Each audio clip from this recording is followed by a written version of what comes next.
Naningkit ang mga mata ni Derek, napabilang naman sa kanya ang nagtatakang tingin ng mga kapatid. Alam nilang magkakapatid na walang sino man ang tumatawag na Ramil maliban sa kanilang ina at abuela kapag naglalambing ang mga ito sa bunso nila. Ikaw ang pinakasala ni Kuya. Yes, she is my wife, got a problem with that. Wait, can you explain to us kung paano kayo nagkakilala? I have no problem with that Kuya Derek, not yet anyway. Wow, masyado kayong hot, dati kong employer ang girlfriend niya, sagot ni Mubita. Sinong girlfriend? Tanong naman ni Andy kay Ramil, ex-girlfriend and I don't remember her name, kibit-balikat na sagot ni Ramil. Si Roda de la Serna, tipid na sagot ng asawa niya. Pamilyar sa kanya ang pangalan, nagkibit-balikat lang si Ramil, kuyom naman ang kanyang kamao. Naiinis siya dahil sa kanilang magkakapatid bilang panganay ay lagi siyang kalmado pero sa pagkakataong yun ay gusto niyang manuntok, hindi niya gusto ang makahulugang titig ng kapatid sa asawa niya. Pwede bang ituloy na natin ang agahan, masamang pinaghihintay ang pagkain, wika ni Mubita pero ang mga mata nito ay sa kanya nakatingin, bahagya siyang tumango sa asawa. How and when did you exactly meet my brother? Tanong niya kay Mubita pagkapasok nito sa silid nila. Ang totoo, made ako ng naging girlfriend niya 2 years ago. Pero naging customer ko din si Ramil sa club. What do you mean customer? Napitlag ito sa lakas ng boses niya. First rule, pagpapaalala niya rito. Derek, kung iniisip mong dancer ako sa club, hindi dahil bottle girl ang trabaho ko doon na dapat ay alam mo dahil nakasulat yun sa detalye na pinadala nila sa mga bidder. Bumakas ang sakit sa mga matang wika nito. It's not what I'm thinking. I didn't know Ramil is one of the members of the club. Lumapit siya rito at hinawi niya ang kumawalang mga hibla ng buhok nito. Iniwas nito ang mukha sa kanya.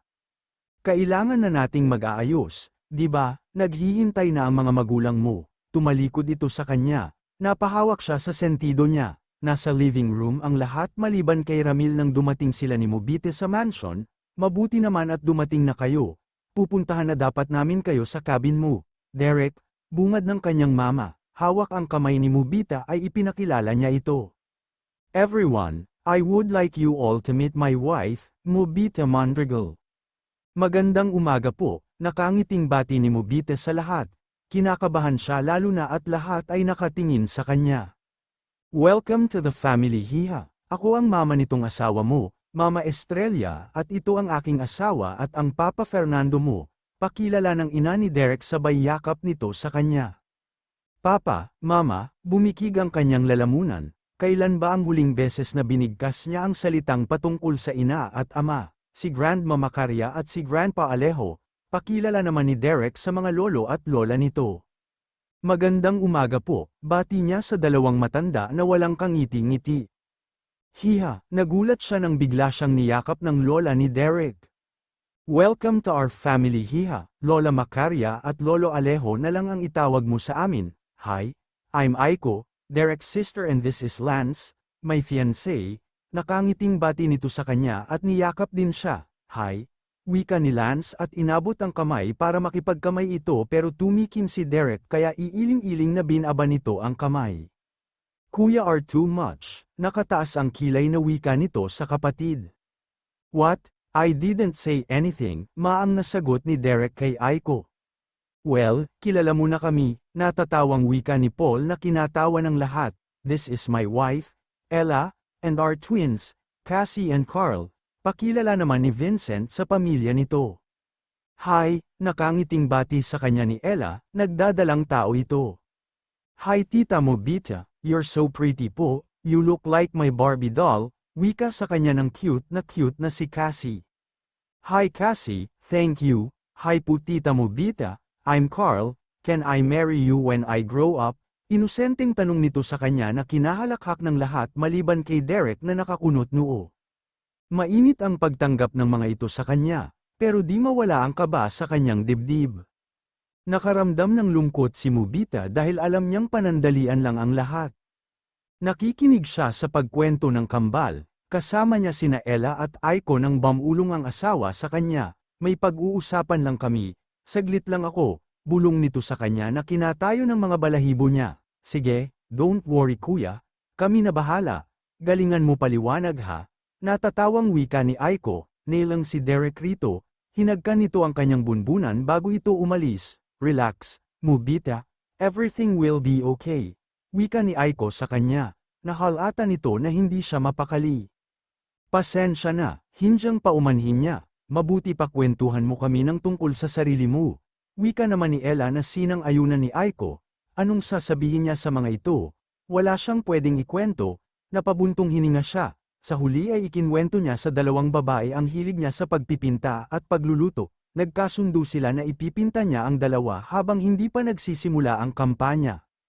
What the hell are you thinking? Nagpakasal ka nang hindi namin nalalaman, mariing wika sa kanya ng ama. It's my life, Papa, di ba? Heto ang gusto ninyo, ang ayusin ko ang buhay ko, katwiran niya sa ama. Pero anak, hindi naman dapat na ilihim mo sa amin ang pagpapakasal ninyo ni Mubita. Hindi naman kami tatutol, wika naman ng kanyang ina. I hate weddings, Mama, malumanay niyang wika sa ina. What's really the reason why you suddenly decided to get married? Seryosong tanong sa kanya ng kanyang lolo. It's for the election. In few months magsisimula na ang campaign ang I have to move on with my life. Sagot niya sa abuelo. But it's not right, you need to have the church wedding. It's our family tradition, singit naman ng kanyang abuela. Grandma, I did that before, look what happened, Melinda broke our vow, made me for a fool, mapait niyang tugon sa abuela. Marriage is sacred, Derek, if you will just hurt her, ngayon pa lang ay pakawalan mo na siya, you will win the election regardless, wika ng abuelo. Nakaramdam siya ng pagtutol sa sinabi ng abuelo, Mubita is his. Hanggang sa makuha niya ang gusto niya ay mananatili itong nakatali sa kanya. Grandpa, Grandma, let me be please. I have my reasons. Nilagok niya ang whiskey na nasa kanyang baso. I feel you are hiding something from us and sooner or later we will find out the truth. Wika naman ng kanyang papa. Nakarinig sila ng tatlong katok sa pintuan at pumasok ang mga kapatid. Hello everyone, tama na ang paggigisa kay kuya, baka mainip si Mubita at iwanan itong si kuya. Nakangising asar ni Paul. Back off, will you? Mariing wika niya rito. Well, she's beautiful and young. Panggagatong naman ni Dante kaya sinaman niya ito ng tingin na kinatawa lang nito. Wala si Mubita, umalis na, sabat naman ni Andy kaya bigla siyang napatayo. Relax kuya, your wife is with Ella and Aiko. Kasama ang kambal, nasa kusina sila nagbabake. Natatawang hayag naman ni Andy sa kanya. Asar na asar siya sa mga kapatid, simula nang dumating siya at puro kalokohan ang mga ito. He will be okay, Fernando. Tadhana ang naglapit sa kanila, wika ni Don Alejo sa anak. Sana nga Papa, magawang hilumin ni Mubita si Derek at kung tama kayo, magawang magpatawad ng anak ko. Sagot nito sa ama, did you pay them off? Tanong nito makalipas ang ilang sandali. Yes Papa, walang makakalabas na information and picture ni Mubita. Bamantong hininga si Don Alejo at tinanaw ang panganay na apo, sana ay tama ang desisyon nilang wag sabihin ang lahat-lahat kay Derek. Nasa garden si Mubita kasama sila Mama Macaria at Sofia, pinatulog ni Ella ang kambal kaya naiwan siyang kasama ang mag-ina. Hiha, nabanggit ni Derek na babalik ka sa pag-aaral, anong course ba ang kukunin mo? Tanong ni Mama Estrella sa kanya. Architecture po sana, nahihiyang tugon niya rito. Naiilang siya sa ina ng asawa. Well, that's great. When you graduate you can help Kuya Derek with his infrastructure project o bakit hindi ka mag-fine arts, you paint right. Excited ako sa portrait na gagawin mo para sa kambal, wika naman ni Aiko. Kausapin ko po muna si Derek, di ba po malapit na ang election? Hiha, wag mong problemahin ang election, manalo o matalo ang asawa mo ay tuloy naman ang pagtulong ng pamilya natin sa mga tao. Ang pinag-aalala ko ay ayos lang ba sa'yo dahil malaking race posibilidad ang nakaatang bilang asawa ng mayor. Magulo ang politika, hiha, kailangang maging matatag ka, seryosong hayag nito. Nauunawaan ni Mubita ang tinutukoy ng mama ni Derek, di sinasadyang narinig niya ang naging pag-uusap nito at ni Derek. Anak, ang bata-bata niya, sabi ni Mama Estrella kay Derek. It didn't bother us Mama, kung ang inaalala ninyo ay ang sasabihin ng mga tao, I don't care. You know that's not my point, I'm not concerned about what people will think, she is so fragile son, napakabata niya para sa pag-aasawa at sa agwat ng edad ninyo, How will she handle you? Busy ka sa paglilingkod? Do you think it will be okay na? Paano if she get pregnant? Handa ba ang asawa mo? Mahabang sagot ng ina nito. Mama, malaki din ang agwat ng edad ninyo ni Papa, di ba? It didn't matter, right? So what is the difference? It does with me and my wife. Pag-ibig ang dahilan ng pagpapakasal ko sa papa mo anak. Nawalan ito ng kibo na kinakirot ng puso ni Mobita. Tama ang mama ni Derek dahil binili lang siya ng asawa. Ang pagpapakasal nila ay isang business deal para sa pagbibigay niya ng tagapagmana nito at pagtakas para sa kanya.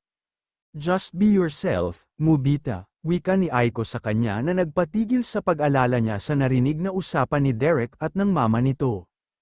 I'm sure she can handle it mama, bilang ni Aiko sa ina. I'm sure she is, Aiko. Anyway, Mobita, we will be guiding you, so don't worry about anything lalo na sa politics. Nagtatakang tiningnan niya ang biyenan. Derek can be hard most of the times, you will need lots of patience and understanding, my son's been through a lot and he needs someone who will never give up on him no matter what. Namasa ang kanyang mga mata dahil ramdam niya ang bigat ng sinabi ng biyenan. Opo mama, salamat hiha. Mama, dapat dito sila magstay instead sa cabin, suhesyon ni Aiko. No, we're not, bungad sagot ng asawa at hinagka ni Derek ang kanyang sentido. Pero anak, tradisyon na, turo ni Mama Estrella. Mama please, nakausap ko na si Grandpa, sa cabin kami titira ni Mobita or sa bahay na malapit sa munisipyo. Hindi na, damito kayo sa hasyenda kung yan ang gusto mo, sagot ni Mama Estrella, nakita ni Mobita ang pagdaan ng sakit sa mga mata nito. I'm sorry Mama, I talked to you about traditions and I don't want any of it. Sa cabin kami titira. My wife needs to adjust for married life, makahulugang tumingin ito sa kanya na kinakabog ng dibdib niya. Mama, sa bagay gusto ni Kuya na masolo si Mobita, nasa honeymoon sila, tukso ni Aiko na kinainit ng kanyang mukha. Okay, basta lagi mong ipahatid si Monite rito kapag nasa musipyo ka, nakangiti na si Mama Estrella. Yes Mama, and Aiko stopped teasing my wife, na kinatawa lang ni Aiko. Lalo namang nag-init ang kanyang mukha nang hagkan nito ang kanyang mga kamay. You look gorgeous every time you blush, bulong nito sa kanya matapos iyakap ang mga braso nito sa kanyang baywang. Bamaling siya rito at inirapan niya ang asawa na kinatawa lang nito at nina Mama Estrella at Aiko. Hey, tinapak siya sa balikat ng kakambal, anong meron? You know, she is forbidden, right? You're crazy, it's not what you think. Binalingan niya ito at nginitian. Then why, utang ko sa kanya ang buhay ko, at hindi ko pa nasusuklian ang pabor. So you mean she is the sea nymph? Why didn't you told Kuya Derek when he was asking you? Because she doesn't remember, or she didn't know it was me. I don't want to confuse her kung sasalungatin ko ang sinabi niya. Anong ibig mong sabihin? I've been looking for her for over a year. Then, I saw her again, hindi niya ako nakilala, akala ko nung una nagpapanggap lang siya that time. Baliw yan, baka nagkakamali ka at hindi siya ang nagligtas sa'yo. Tingnan mo, sa tingin mo hindi mo makakalimutan ang isang mukha na katulad niya. No way, exactly, I don't know what happened to her this past few months because I got so busy with the race. Nakatingin siya kay Mobita na yakap ng Kuya Derek nila habang kausap ito ng ate Aiko at ng mama nila. Are you sure you just want to pay her back? Ikaw lang ang nakakaalam ng nangyari sa akin noong gabing iyon. Nang sitihin ako ng lokong babaeng yun, kung hindi lang kay Mobita wala ka ng kakambal na mas gwapo sa'yo. Ramil, you know the rule right, I don't want you to get hurt like Kuya Andy is hurting right now. I know that, stop worrying. I don't think so, we're twins, I know you better than anyone else, you can convince yourself that you're just being grateful to her for saving you, but deep inside it's more than that. She means a lot to me, I just hope na hindi siya sasaktan ni Kuya Derek, alam naman nating pareho na nagbago si Kuya simula nang mangyari ang aksidente. Just stay away from her, like you said, Kuya changed, don't push him to lose control, baka hindi pa niya nakikita. pero the way he is looking at her and the possessiveness towards his wife is scary. He's broken and a broken man is the most dangerous. Paalala nito sa kanya. He can see it through his older brother's cold eyes, but he swears that if his brother hurt Mobita, he will not just stand and do nothing. They were shocked when they heard his brother got married, but he didn't bother to question his decision, but right now he can't help but to be bothered about it. He will find out why Mobita married his brother and why she can't seem to recognize him until now. Mayor, ready na po ang campaign team, pagbibigay alam sa kanya ni Philip.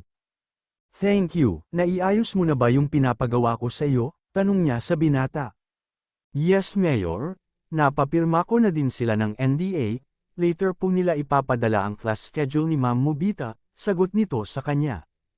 Gusto kong makita ang listahan ng mga pangalan ng kaklase niya. Ho, sabi ko, gusto kong malaman ang pangalan ng lahat ng estudyante sa klase niya, madiing wika niya rito.